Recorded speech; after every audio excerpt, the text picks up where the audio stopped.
Hello. Once again, my channel appears to be having volume problems. I can only apologize for that. It's beyond my control at the moment. My headphones are not ideal. When I can afford it, I'm going to get new ones. So I can only apologize. This really is beyond my control right now.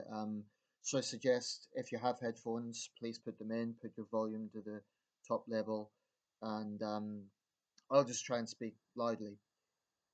Okay, so I want to discuss the state of boxing, but not so much from the point of view of fights and what sort of action is taking place. I am of the view that boxing is not in decline, and I think we see evidence of that time and time again when you get big sellout capacity events.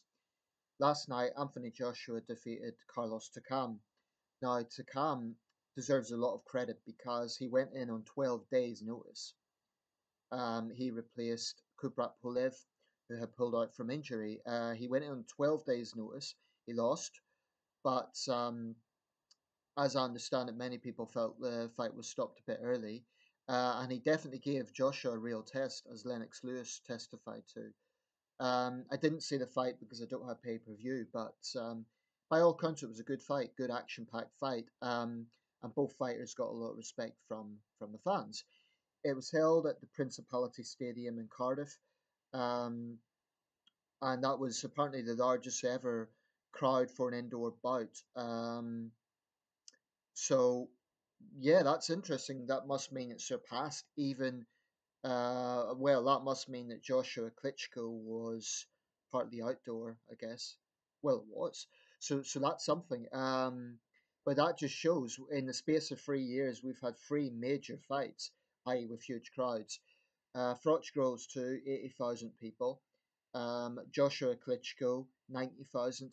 And now Joshua Takam, 75,000. So these are big attendances. And that actually ties into what I'm going to be talking about. What I want to talk about is something I've read in The Guardian, but can be found in other sources as well. So forget the political allegiances of the paper. This is a real thing. And that is crowd trouble. I'm just going to read out an extract from their article. I won't read out the whole article because it's quite long, but I'm going to read out a bit and then put a link to this. So this is from the Guardian. Ben Quinn is a journalist. These are heady times for boxing.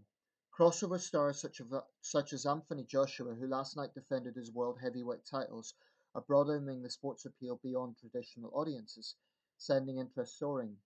Joshua's fight against Carlos Takam at Cardiff's Principality Stadium took place in front of the largest ever crowd for an indoor bout. Incidentally, Cardiff was also where Lewis versus Bruno took place. Yeah, outside the ring, shadows have been cast by a spate of violent episodes among spectators, including what police describe as large-scale disorder outside one event this month when a young man was stabbed to death. On the eve of Joshua's fight 250 miles to the north, the first bell had just sounded for a rather different evening at Hull City Hall. Billed as the City Hall Brawl in promotional material decorated with blood-splattered wording, this boxing was without the primetime glamour, even if the passions of the audience are not in doubt. Despite the gory imagery, it also turned out to be an efficiently run, peaceful evening enjoyed by several hundred mainly male spectators, along with a few dozen women and young boys. A police presence is needed, said promoter Cale Sarland, who warned that brawling among crowds was an emerging trend. In some cases, he said football hooligan firms were clashing at boxing fixtures not subject to the security measures that have largely ended conflicts of at football matches. Boxing is certainly now a national sport, and its popularity is gaining thanks to people like Anthony Joshua and the Olympic gold medalists. You see the demand for it on television. It's a big national sport. We need to promote a safe space. Others who admit that violence is a problem cite alcohol consumption and the prevalence of cocaine, a drug consistently linked to violent behaviour, also looming large as the threatening and often graphically violent language some fighters use to ratchet up tensions they then find a 24-hour echo chamber on social media. I'm not going to read out the rest, it's quite a lengthy article. Well, I think there's plenty of evidence that there is a real problem. To be fair to the British Boxing Board of Control, they say they host roughly 250 to 260 events per year, and the majority are trouble free. I also think that, like the football situation, you have to consider that the thousands of people who attend boxing matches, most of them just go to watch the fight, they don't go there for trouble. I think you're always going to have something of a boisterous atmosphere in a boxing crowd. It goes without saying that boxing is not tennis. So you're always going to have a certain atmosphere that you wouldn't get in other sports. But anyone who goes to a sporting event solely to cause trouble, as far as I'm concerned, is nothing but a loser. And these criminal elements need to be weeded out. If it is true that there are hooligan firms cashing in, then I think the answer needs to be employing more security. And anyone who causes trouble at these events, I honestly think they should be given a lifetime ban. If there's clear evidence that they have went there to cause trouble, it's a bit different if someone's clearly defending themselves because some drunk idiot's attacking them. But when you have people going specifically to cause trouble, I I I have no respect for those people. I've got nothing but disgust and contempt at such people. This is cowardly behaviour. They think they're big men, but they always work in packs like hyenas. They are idiots, they're brain dead thugs, and they need to be treated as such. Now, some people might say, boxing critics will say, oh, but boxing's a violent sport, so isn't it a bit rich, condemning violence at a boxing event? Well, there's a huge difference. Fighters are professional athletes. Even amateurs who are not professional are there to fight. They train for that purpose. They have rules. There's a referee. Okay, so and they genuinely don't hate each other. It's just, as Chris Eubank once said, a business rival.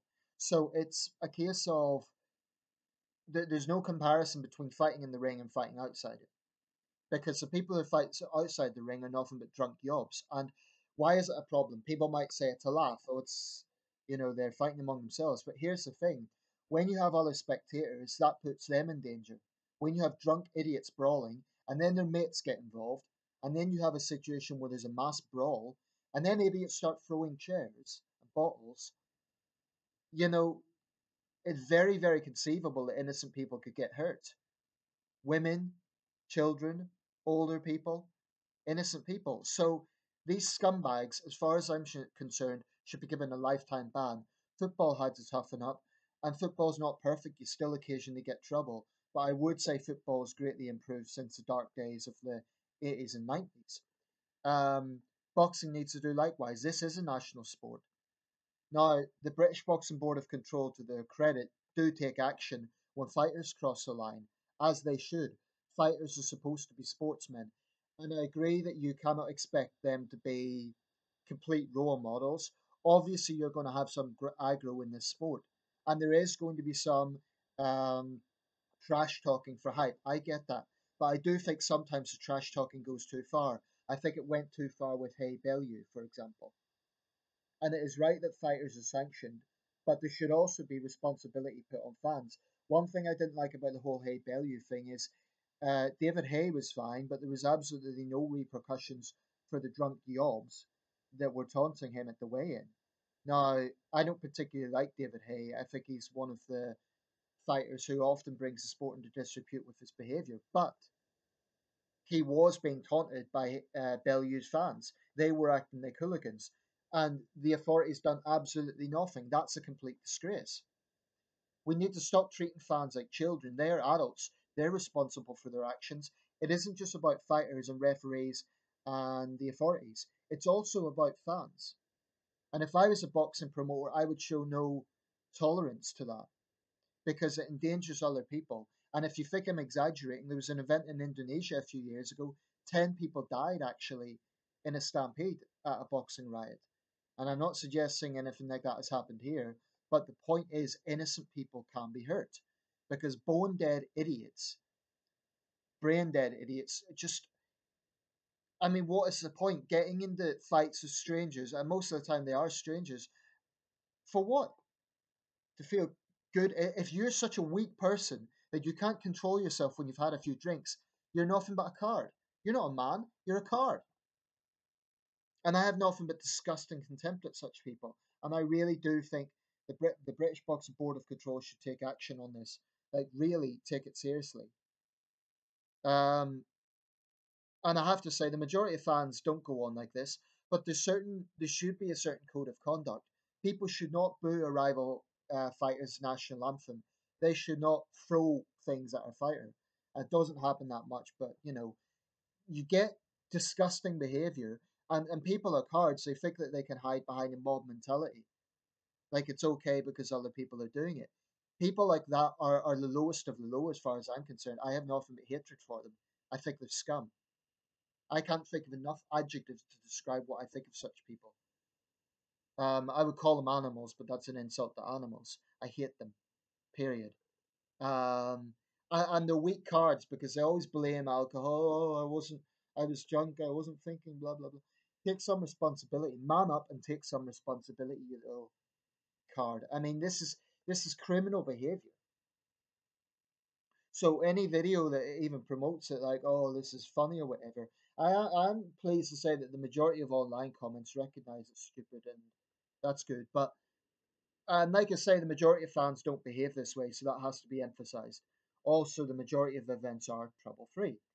Certainly, there was no trouble at my white collar event, and that isn't even mainstream. So I'm not exaggerating. I don't want to say that it's all bad and every single event has trouble, but clearly there is a problem out there. And people that go to events to cause trouble, I think they should be given lifetime bans. If they want to fight, they should put on the gloves and get into a ring. Idiots.